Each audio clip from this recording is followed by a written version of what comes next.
Let's start by taking a look at the day's headlines.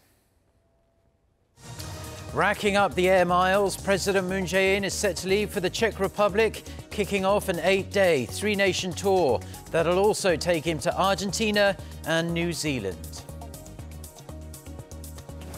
General Motors announces plans to lay off 15% of its workers and shut 5 of its plants in the US and Canada. President Trump says he doesn't like the decision, warning GM they'd better put something else in.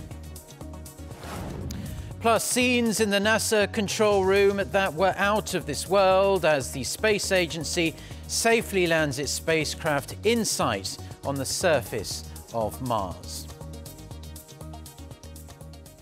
Our top story this morning, President Moon Jae-in is heading around the world in 8 days. His three-nation tour will take him to the Czech Republic, Argentina and New Zealand. The trip will include some major events like the G20 summit in South America. Our presidential office correspondent Shin Se-min has a preview of the South Korean leader's marathon diplomatic tour. President Moon Jae-in's last overseas trip of 2018 will take him around the world. For 2 days, starting Tuesday the 27th, the president will be making his first stop in Prague, the capital of Czech Republic, where one goal is to help South Korea win a contract to build a nuclear power plant. And from the 29th until the 1st of December, President Moon will be in Argentina for the Group of 20 summit, taking place under the theme of building consensus for fair and sustainable development. For the final 3 days, President Moon will be in New Zealand on a state visit, the first by a South Korean leader in 9 years, during which he will discuss ways to create synergy between his new southern policy and the island nation's so-called Pacific reset. Plenty of diplomacy on the sidelines of the G20 as well. President Moon will meet with the leaders of South Africa and the Netherlands, both of which are non-permanent members of the UN Security Council. The Netherlands is also on the North Korea Sanctions Committee, which could help in getting more penalties on the regime lifted. And the high-stakes meeting with U.S. President Donald Trump, still no plans confirmed yet. The South Korean presidential office says it depends on the receptive leaders' schedules and will be confirmed during the G20 meetings.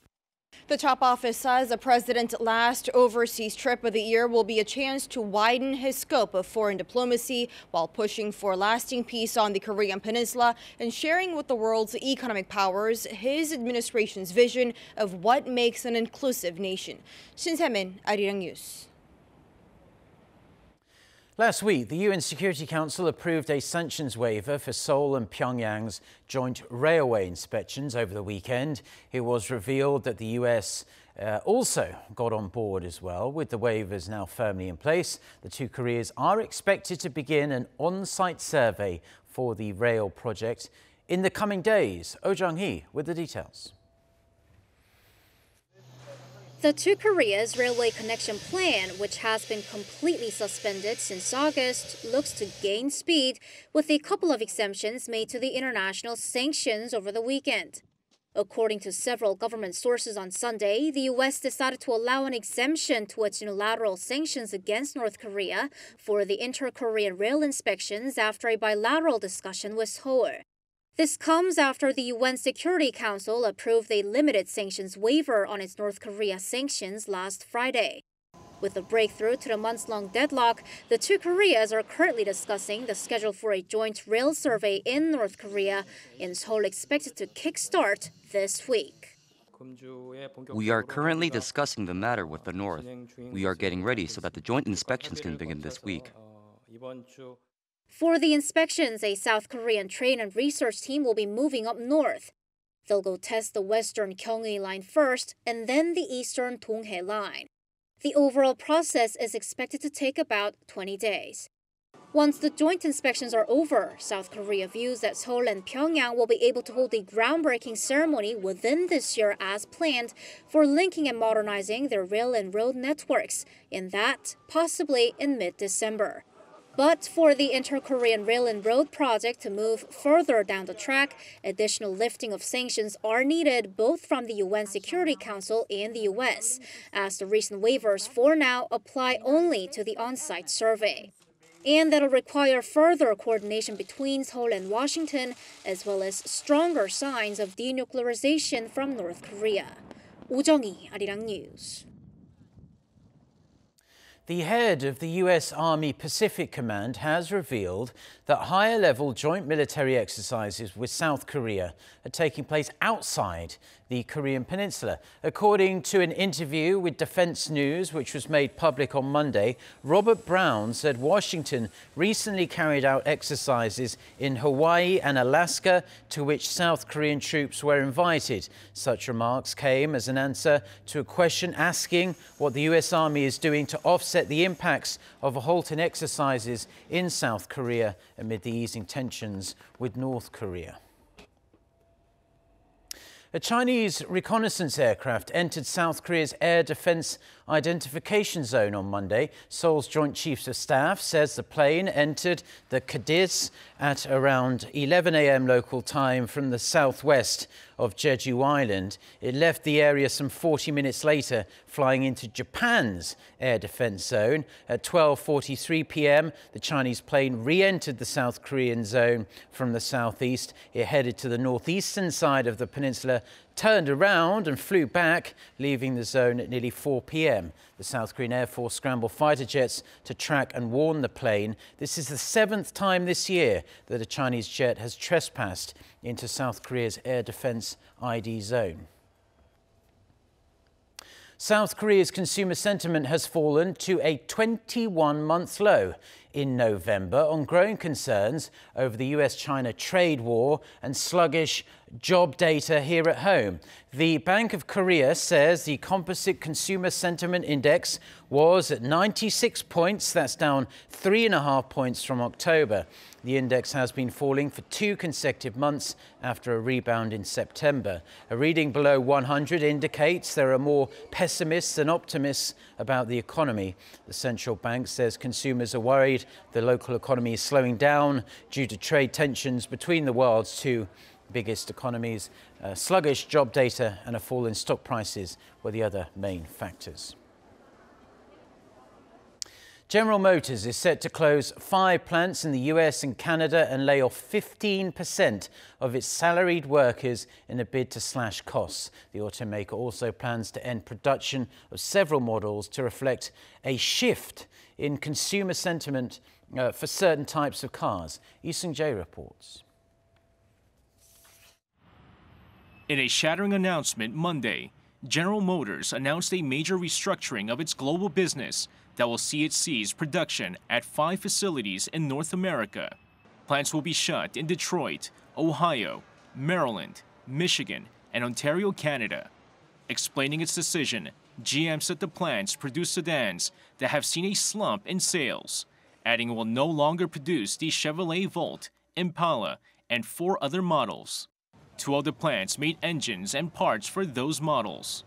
GM also said it would close 3 plants outside North America by the end of next year, one of those being its Kunsan plant in South Korea.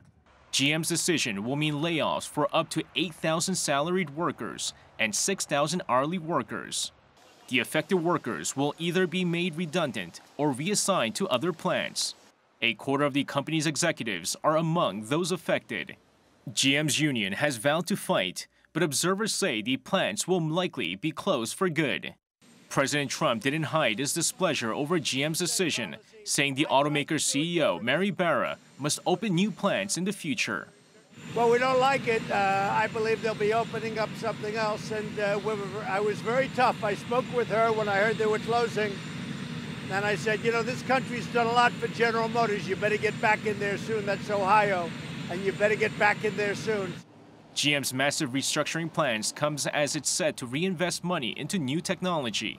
The company's new motto, Zero Crashes, Zero Emissions, Zero Congestions, signals it's shifting to self-driving electric vehicles. But watchers say the restructuring is also about making cars that consumers want now, with more and more drivers favoring SUVs and hatchbacks over sedans. Lee Seung-jae, Arirang News.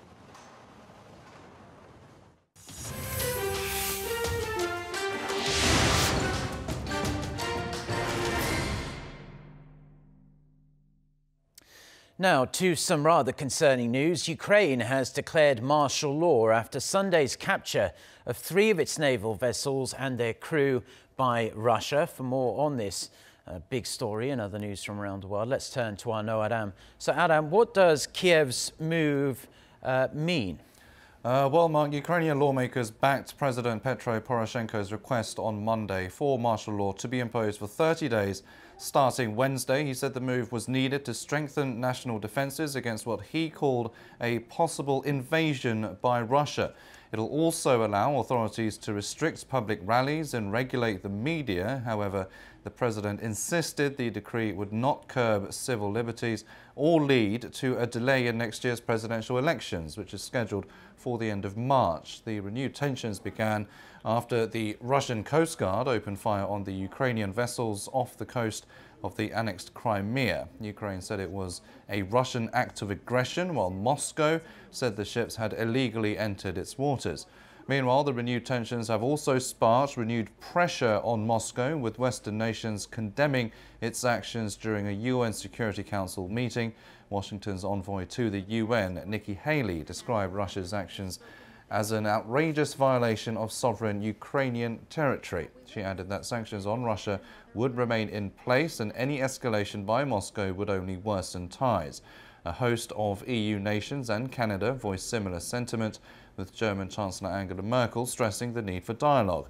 Russia's foreign ministry again blamed Kiev, saying its, quote, planned provocation was aimed at igniting another source of tension in the region in order to create a pretext to ramp up sanctions against Russia.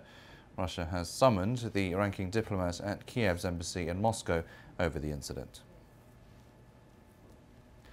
President Trump has threatened to close the U.S. border with Mexico if the southern neighbor does not act to stop a migrant caravan. The threat came in a tweet on Monday in which he called many of the migrants stone-cold criminals and appealed to Congress to fund his border wall.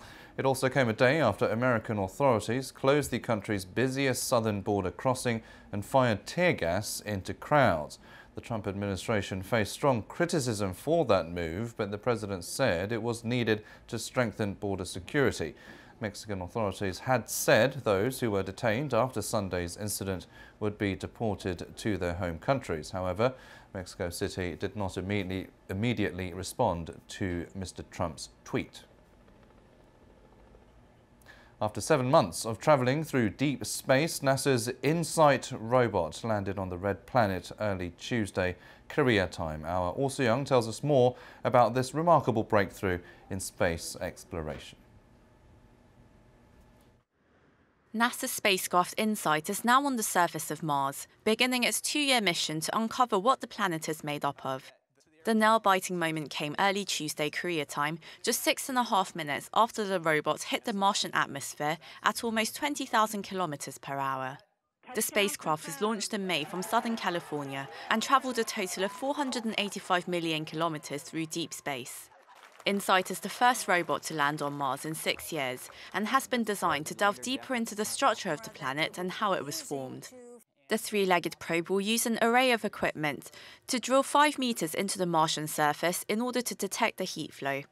It will aim to see whether the planet is seismically active by observing movements beneath the crust.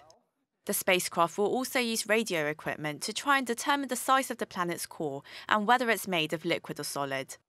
The robot will begin collecting data within the first week of its landing, and NASA will aim to deploy InSight's key instruments onto the Martian ground for assistance within 2 to 3 months. Only 4 in 10 missions deployed to Mars have been successful. For the InSight mission to be deemed a success, it must deploy its solar panels properly. NASA says this cannot be confirmed until more than 5 hours after touchdown. Oh Soo-young, Arirang News.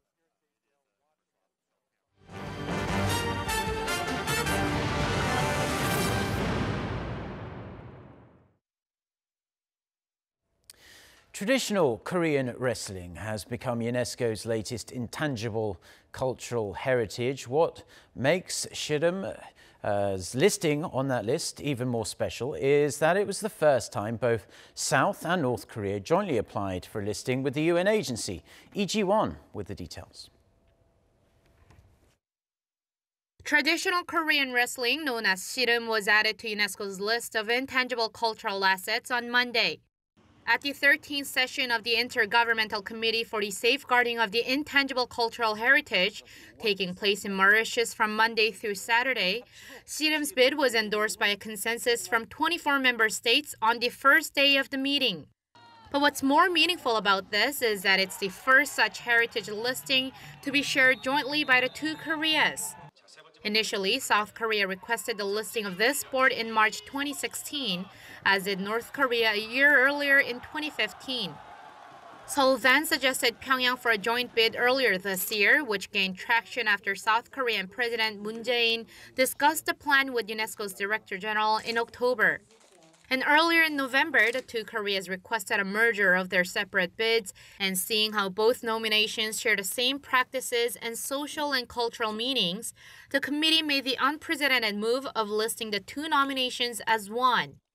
South Korea's Foreign Affairs Ministry said that the international community and UNESCO were very understanding of the two Koreas' motivation for a joint listing and viewed this as an opening to many more cultural exchanges with the North.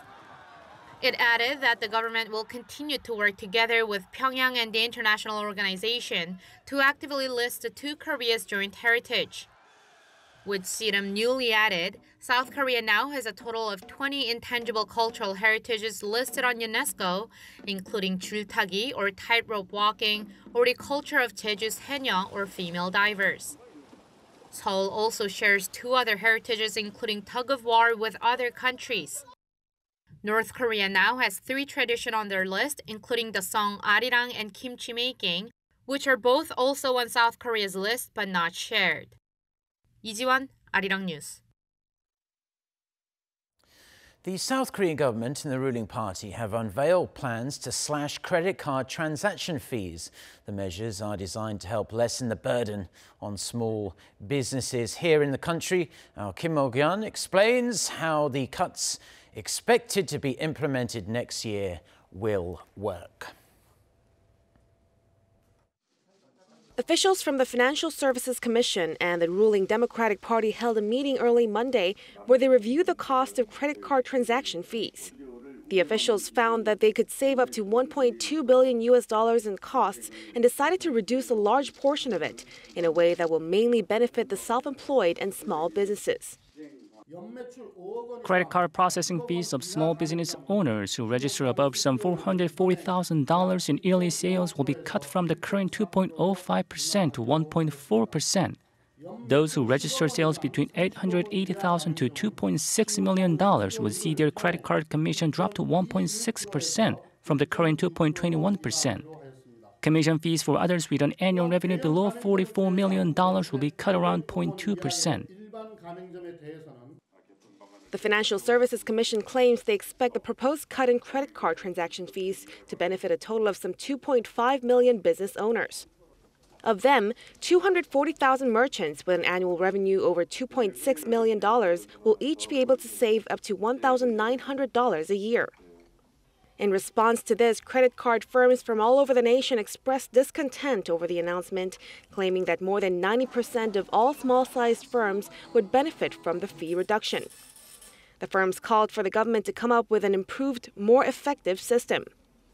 Labor unions in the industry expressed concerns over the possibility of a mass unemployment crisis from operating losses incurred by card companies, stressing they will stage protests against what they call the government's unilateral decision. Kim Mo-gyun, Arirang News. A building owned by local telecom company KT Corporation caught fire in Seoul last weekend. We reported on it when it happened, and what happened after that inferno was some very serious service disruptions for millions of KT's users. Now, efforts to restore the damaged networks are still ongoing, even 3 or 4 days later. On Monday, the government said it will roll out new safeguard measures in the coming weeks to ensure consumers aren't so badly inconvenienced by something like this again. Yoon Jung-min reports. A fire on Saturday at a KT building in Seoul's Ahyun neighborhood damaged its communication network in much of the capital, paralyzing mobile phone and internet services as well as credit card transaction systems. The incident affected millions of KT subscribers and businesses using its lines. No casualties have been reported, but the fire caused property losses worth nearly $7 million. The mobile carrier apologized for the inconvenience and has been repairing the damaged infrastructure around the clock. As of Monday afternoon, some 98% of its internet lines and more than 80% of mobile network had been restored. It is also preparing compensation measures, including refunds on their customers' monthly bills. On Monday, the Minister of Science and ICT, Yoo Young-min, convened an emergency meeting with the country's three major communications providers, namely KT, SKT, and LG U+, to discuss follow-up measures and ways to minimize service disruptions in the future. The government and telecom companies should strengthen safety measures and establish a backup system for the tunnels in case of fires and other disasters. We should actively work together to put such a system in place. You promised to conduct thorough inspections of cable tunnels across the nation and also apologize for the shortcomings in the government's response. Meanwhile, safety authorities have been investigating the causes of the fire that broke out over the weekend. The National Forensic Service also joined the probe on Monday. Yoon Jung-min, Arirang News. Now, a massive sandstorm blowing from the Gobi Desert has coated some cities in China with yellow dust. It's traveling west, it's being pushed along by strong winds as it goes. And unfortunately, this sandstorm is expected to affect us here in South Korea from this afternoon. So in the coming hours, Kim Hyo-sun reports. A sandstorm hit Chang'e City, northwest of China's Gansu province, on Sunday afternoon. Whipped up by strong winds of around 70 meters a second, it formed a sand wall as high as 100 meters. What looks like a massive tsunami, the sandstorm engulfed the city within minutes, reducing visibility to less than 10 meters. Major expressways were shut down and vehicles stopped in the middle of the road. As the sandstorm traveled west, Beijing also came under the influence of the sandstorm. Coupled with high fine dust levels, the sandstorm sharply worsened the city's air quality. It's also expected to affect South Korea. The country's weather agency forecasts that the yellow dust from China could affect central regions, including Seoul, from Tuesday afternoon. Kim Hyo-sun, Arirang News. Now, we do have some news just coming in that we want to bring you before we turn to the weather update. We are hearing that a 74-year-old man has been detained after he threw a Molotov cocktail at a vehicle carrying South Korea's Supreme Court Chief Justice Kim Myung-soo. Fortunately, no one was hurt, and the motive is as of yet unclear, but the fire was put out and no significant damage was done. When we get more details, we'll bring them to you in our next newscast. But for now, let's turn it over to our weather center.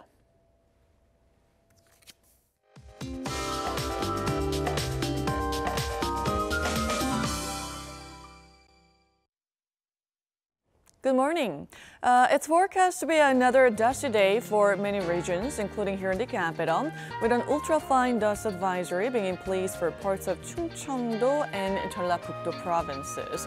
What's more, dusty conditions will get worse as yellow dust from China will blow in. For now, Seoul is expected to see high levels of toxic smog from around 2 p.m. to 6 p.m. and the rest of central regions will also be blanketed with polluted air.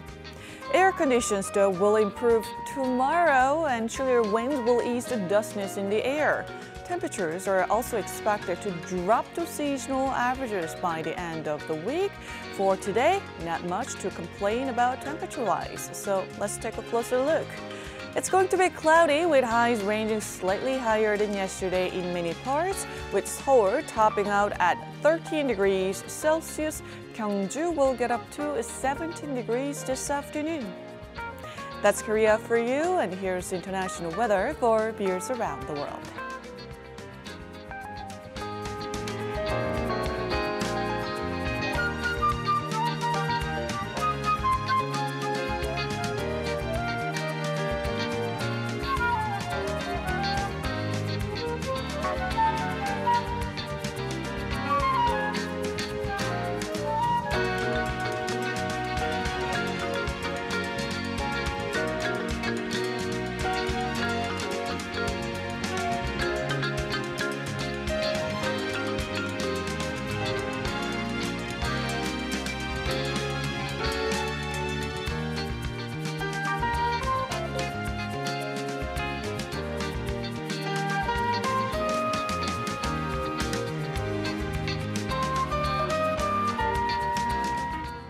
Well, that's all we have for now on this Tuesday morning here in Seoul. Do stay tuned to us here at Arirang TV. Plus, a reminder that we'll have our next newscast at noon Korea time with more on that breaking news about the Molotov cocktail attack on South Korea's Supreme Court Justice. That will be brought to you by our very own Lee Ji-yoon. So until then, goodbye.